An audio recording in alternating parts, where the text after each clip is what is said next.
Chancellor Rachel Reeves yesterday made a speech many thought was paving the way for a manifesto-breaking income tax rise. She said national interest must trump political expediency in this month's budget, and that was interpreted as a warning that she was set for bold actions to tackle debt and put the country on a more sustainable footing. This episode focuses on what to make of Rachel Reeves' recent speech and looks at what business can expect as the UK autumn budget is unveiled later in the month. Later this month, I will deliver my second budget as Chancellor of the Exchequer. At that budget, I will make the choices necessary to deliver strong foundations for our economy. My budget, led by this government's values of fairness and opportunity, and focused entirely on the priorities of the British people: protecting our NHS, reducing our national debt, and improving the cost of living. There is a lot of speculation about the choices that I will make. I understand that. These are important choices that will shape the future of our country for years to come. I want people to understand the circumstances we are facing, the principles guiding my choices, and why I believe they will be the right choices for our country.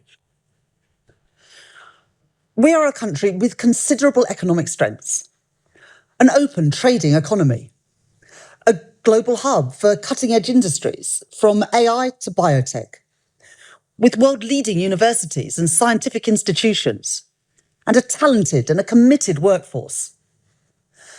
But years of economic mismanagement has limited our country's potential, with long-term issues continually unchecked and potential unrealised.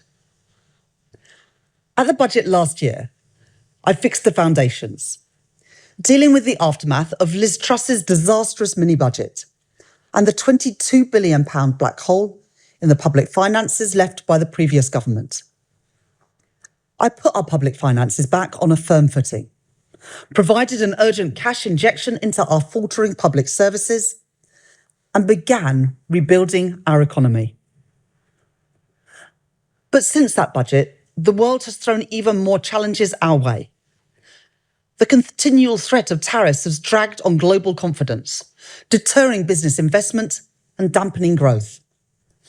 Inflation has been too slow to come down, as supply chains continue to be volatile, meaning the costs of everyday essentials remain too high. And the cost of government borrowing has increased around the world, a shift that Britain, with our high levels of debt left by the previous government, has been particularly exposed to. And in an uncertain world, we also face pressure to increase our defence spending, and it is right that we do that, protecting ourselves from hostile actors and supporting our allies. The Prime Minister, the Secretary of Work and Pensions, and this whole government are committed to reforming our welfare state, so that it is not a system that counts the costs of failure, but one that invests in success and protects those who need it most. But it is already clear that the productivity performance that we inherited from the last government is weaker than previously thought. A less productive economy is one that produces less output per hour worked. That has consequences for working people, for their jobs, and for their wages. And it has consequences for the public finances too, in lower tax receipts. Poor productivity means that we're putting in more, but getting out less. The chronic stop-go cycle of public investment has left us with roads full of potholes, high energy prices, and unstable conditions for vital business investment in skills and technology. And long-term failure to invest in our regions has built growth on a narrow base, with some parts of the country forging ahead, while others fall behind. This isn't about relitigating old choices. It's about being honest with the people about the consequences that those choices have had. It is my job to deal with the world as we find it, not the world that I might wish it to be. Not to commentate, or to speculate, but to act. In my May's lecture last year, I set out our plan for solving our productivity problem through a programme of stability, investment and reform. And when I became Chancellor, I began to put that plan into action, stabilising our public finances, making the tax and spending decisions to get debt down and to fund our public services sustainably, changing the fiscal rules to increase public investment by £120 billion over the course of this Parliament, and crowding in private investment too, for road and for rail, for housing and nuclear power, and reforming our economy, ripping up the planning rules so we can build housing and infrastructure right across the country, bringing the brightest and the best to our shores with a new visa regime. Inflation is already much lower than the double digits seen under the previous government. And the choices I make in this budget this month will be focused on getting inflation falling and creating the conditions for interest rate cuts to support economic growth and improve the cost of living. I understand the urge for easy answers. But politicians of recent years have become addicted to shelling out for short-term sticking plaster solutions rather than making long-term economic plans. They were irresponsible then. And those who continue to push for easy answers are irresponsible now. The UK's national debt now stands at £2.6 trillion, equivalent to 94% of GDP. Before the mini-budget, our borrowing costs were in the middle of the pack compared to other advanced economies. But now we have the highest borrowing costs of any G7 country.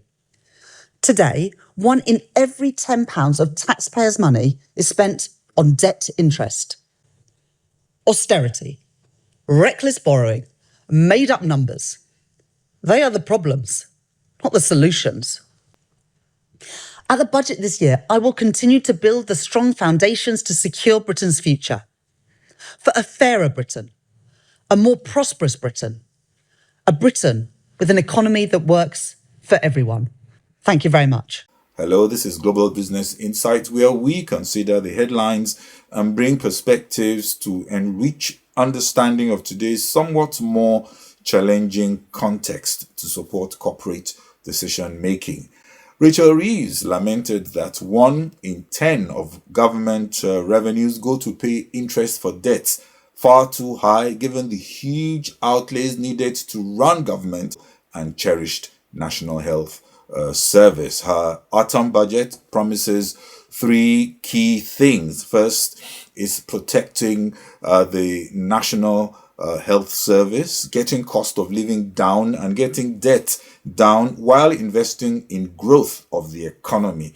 It came across as softening up stakeholders for tax rises, which we expect will be for those who can afford it, the wealthy, perhaps banks and oil companies, miners. And she was unequivocal in that the blame for these additional taxes rests squarely on 14 years of Tories mismanagement. She reiterated that the reality discovered after promising not to hike taxes left them with no choice but to have a complete rethink.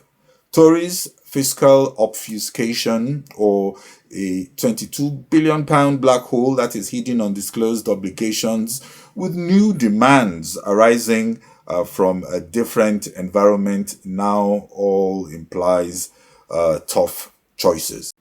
The Tories, of course, disagree, claiming that the present government, they do not have any appetite or discipline to pursue savings, claiming Tories actually have a plan that can save over £40 billion, which Rachel Reeves, of course, argues is not possible.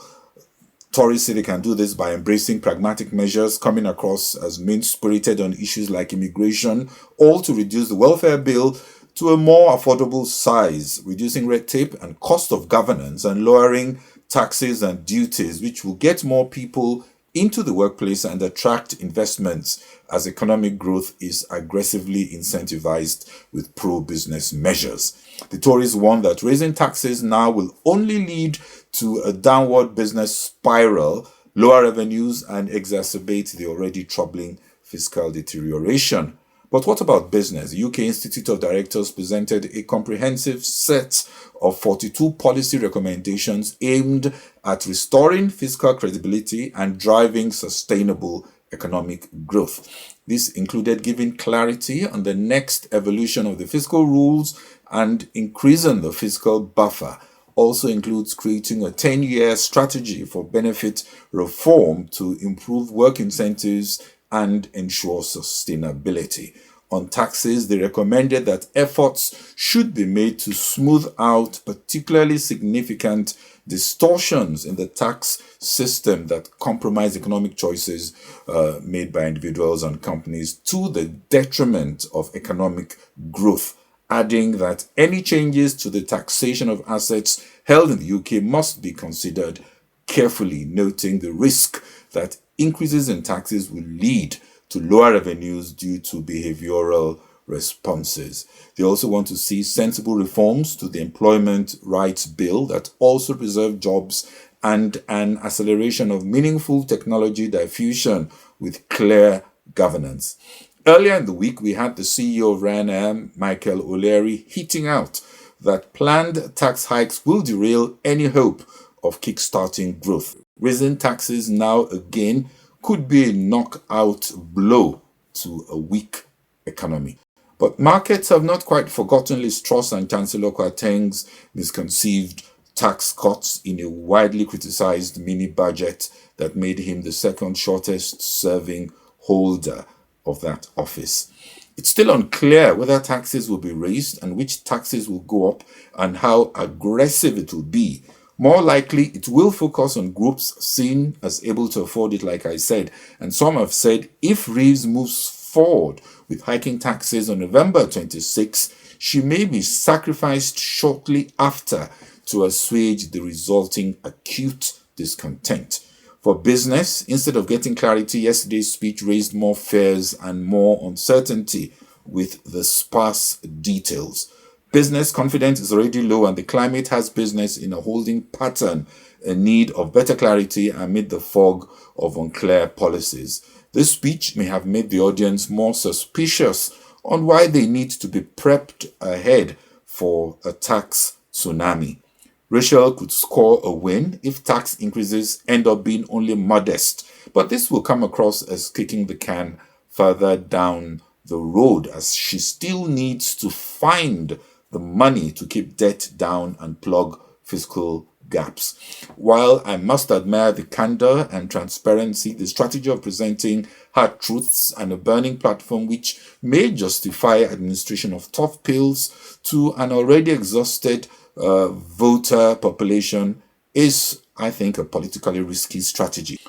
Markets, however, reacted negatively. FTSE 100 fell by 0.99%, wiping out about £22 billion in market values. Small cap indices also declined, reflecting broader concerns about domestic economic growth. Mining and energy stocks were among the hardest hit. The British pound also fell to its lowest level since April, down 0.5% against the dollar, while gilt yields, that's UK government bonds, initially dropped as Reeves emphasized fiscal discipline, but later rebounded due to lack of concrete details. My guess is if we do see significant tax rises, it will take a minor miracle for Rachel Reeves to retain her job, given the potential political backlash. She could be gone before Christmas. But replacing Reeves may not change much for the Labour Party as they continue to bleed political capital.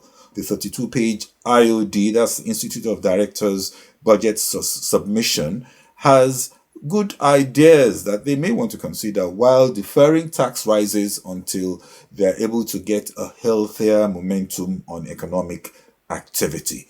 The timing could not be worse for hard truths. Well, that's it on this episode of Global Business Insights. This is Bode Oshosami. Bye-bye.